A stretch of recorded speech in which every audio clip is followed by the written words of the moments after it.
No Cabeça para Cima de hoje, nós vamos debater um tema um pouquinho polêmico. Já o enunciado do programa diz, celebridades na igreja. Mas existem celebridades na igreja?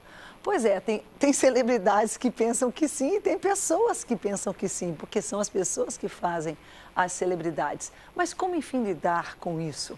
Com todo esse crescimento que aquilo que, de forma geral, a sociedade chama do mundo gospel, não é verdade, tem alcançado. E claro que nem tudo é ruim, é muito bom que possamos ter essa influência com a música, com a arte, através de atletas, de artistas que atuam no mundo cristão e também no mundo não cristão, no mundo secular. Então, como é que vamos lidar e conviver com isso? É o que vamos debater no programa de hoje. Está muito bom, a gente vai informativo e volta já já com o debate. É inegável o fenômeno que existe hoje em dia na igreja brasileira da idolatria a certos pastores ou artistas. Os que idolatram vão dizer que não, que apenas admiram, tomam como exemplo ou coisa parecida. Se for analisado a fundo o relacionamento de multidões com essas figuras, veremos que os idólatras de celebridades gospel têm uma coisa em comum: põem o objeto de sua idolatria acima do bem e do mal. Então, pode-se usar a semântica e jogos de palavras para se negar o fato. Mas a verdade é que sim, esse comportamento denuncia o bom e velho pecado da idolatria, só que praticado por cristãos no que se refere a outros seres humanos. Eita, que o nosso informativo já entrou, né, de sola lidando com a questão que está se tornando uma realidade, sim. E a gente é obrigado, então, a fazer se ver compelido a fazer um programa lidando com a questão daquilo que se diz celebridade, já agora também na igreja, com o direito, como disse agora o Maurício, a fã-clube e tudo. Ele vai explicar melhor. Temos aqui para debater hoje Maurício Soares, que é diretor executivo da Sony Music no Brasil. Maurício, bem-vindo, muito bom tê-lo aqui. Obrigado pelo convite, a gente espera que possa ajudar um pouquinho mais hoje. Tá certo. Conosco aqui também uma dessas pessoas que é muito amada, querido, já foi personagem de um filme, inclusive produzido pela Rede Globo, não é verdade? Pela Globo Filmes, melhor dizendo, a Rede Globo, enfim, pela Globo Filmes. E foi uma porta, assim, que a gente sabe que Deus abriu, pela forma que aconteceu e pelo resultado que gerou. Mas a gente sabe que, para muitas pessoas, isso faria a pessoa ficar deslumbrada, que não é o caso com ela, graças a Deus. Mas, além desse aspecto, ela tem uma carreira como compositora, além daquilo que o filme retrata, a vida dela. Ela é mãe de 55 filhos, gente, é a Flor de Lis. Ela também é compositora e cantora, já tinha uma carreira anterior e continua hoje atuando, pregando a palavra, e a maioria de vocês conhecem ela. Bem-vinda, Flor de Lis, muito bom tê-la aqui. Eu agradeço o carinho do convite, a lembrança do convite, é uma honra para mim estar aqui. Tá certo. A gente chamando, claro, um abraço para o pastor Anderson do Carmo, de 55, né? Recentemente eles estiveram participando aqui no programa, a gente fica encantada. Acho que vieram uns 10 ou 12. Isso. E eram os pequenos que vieram, porque eu sempre via mais os grandes, eu fiquei assim... As pessoas acham que todos os filhos já estão crescidos, mas ainda vocês tem... arrumam, todos eles estavam cheios de fivelinha, tudo arrumado, fitinha, bolsa. Aí eu falei, meu Deus do céu, você arruma um assim, mas assim, vinha assim 10, todo empetecadinho, coisa mais linda. Fiquei encantada. É um trabalho diário, mas é muito gostoso. Gente, assim, eu amo fazer isso, eu amo ser mãe. As pessoas perguntam o que eu mais gosto de ser e eu sempre respondo que é ser mãe, porque é muito bom. A gente ganha mais até do que a gente recebe. É verdade. E é uma tarefa... Se eu sinto isso com 3, olha você com 55. Para completar nosso quadro hoje de debatedores, Fábio Maza, que é jornalista e colunista do site O Fuxico Gospel. Bem-vindo, muito bom tê-lo aqui, Fábio. Obrigado pelo convite, pela oportunidade de esclarecer alguns pensamentos e aprender também. O seu trabalho, na verdade, gira em torno já dessa questão da informação que é gerada pelo vai e vem, ou pelo que faz ou não fazem e não fazem, melhor dizendo, as ditas celebridades gospel, não é isso mesmo? Sim, no caso, a minha participação no Fuxico Gospel é como colunista, eu dou opinião. Entendi. Com relação às matérias ali publicadas. É mais uma ferramenta de interatividade, né?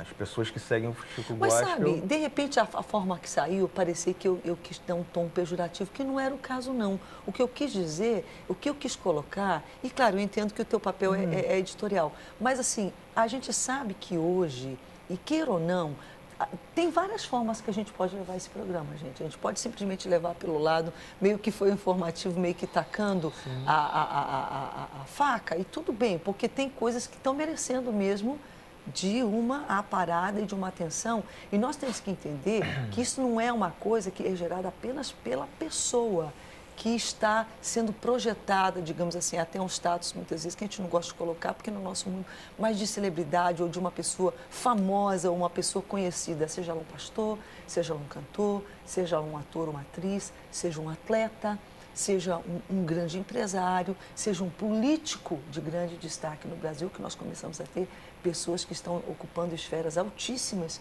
de autoridade e que são publicamente, pessoas que publicamente professam sua fé, não é verdade? Então, não deixa de ser uma realidade que até a mídia secular começa a acompanhar essas pessoas. Verdade. E começa a tê-las em suas colunas, nas suas ilhas, nos seus castelos. É uma coisa que vai acontecer.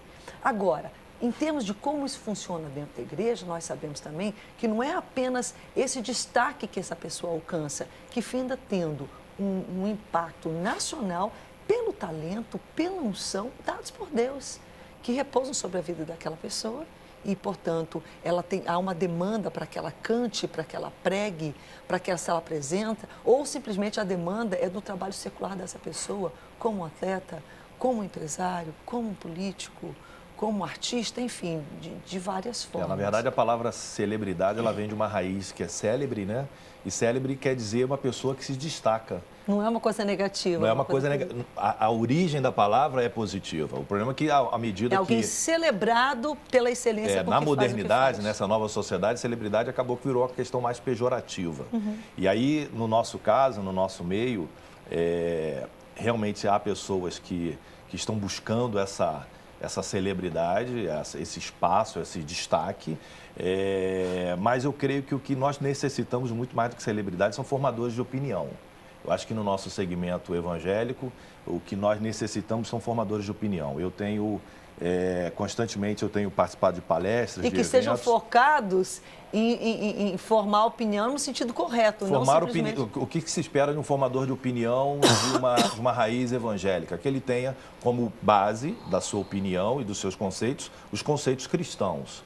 Então, eu acho que há uma linha muito tênue entre o formador de opinião e a celebridade. Sem dúvida nenhuma, hoje há uma imposição de todas essas questões de redes sociais para que as pessoas se tornem muito mais celebridades do que formadores de opinião. Então, quando eu falei isso, eu falei no sentido da gente observar algo que é uma realidade e que está emergindo mesmo, queira a gente queira admitir ou não, ou goste ou não, a gente sabe que existem, então, muitas pessoas do nosso meio que têm milhões de seguidores nas redes sociais, que têm uma agenda lotada para os próximos, sei lá, 2, 3 anos, enfim, que há uma demanda tanto do aspecto secular e agora do mundo. Agora, como é que nós estamos nos comportando? Como é que você vê isso, Flor? Olha, isso é muito difícil.